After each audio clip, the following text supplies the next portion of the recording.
ഉത്സവ തിരക്കിനിടയിൽ ബലൂൺ വിൽക്കുന്ന ബലൂൺകാരൻ ഉത്സവ തിരക്കൊഴിഞ്ഞപ്പോ തന്റെ ശേഖരമെല്ലാം ഒന്ന് ഒതുക്കി വെക്കാൻ തുടങ്ങുമ്പോൾ കറുത്തു മെല്ലിച്ച് പട്ടിണിക്കോലമായ ഒരു പയ്യൻ വന്ന് ഈ ബലൂൺകാരനോട് ചോദിച്ചു, ബലൂൺ മാമ, ബലൂൺ മാമ, കറുത്ത ബലൂൺ മാത്രം എന്താണ് മുകളിലേക്ക് ഉയരാത്തത്?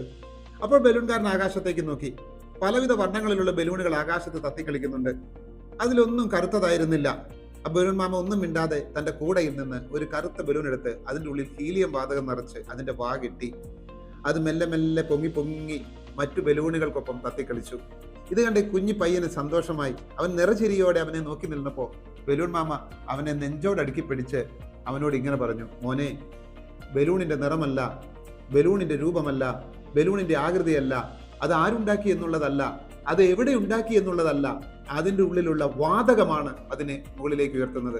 എന്നെ കേൾക്കുന്ന എൻ്റെ പ്രിയപ്പെട്ട സഹോദരങ്ങളെ, നിങ്ങൾ ഏത് നാട്ടിലാണെന്നോ, നിങ്ങളുടെ ജാതി ഏതാണെന്നോ, നിങ്ങളുടെ മതം ഏതാണെന്നോ, നിങ്ങളുടെ രാഷ്ട്രീയം ഏതാണെന്നോ, നിങ്ങളുടെ വിശ്വാസങ്ങൾ എന്താണെന്നോ, നിങ്ങളുടെ പരിമിതികൾ എന്താണെന്നോ, നിങ്ങളുടെ വിദ്യാഭ്യാസം എന്താണെന്നോ, ഇതൊന്നുമല്ല നമ്മുടെ ജീവിത വിജയത്തിലേക്ക് ഉയർത്തുന്നത്.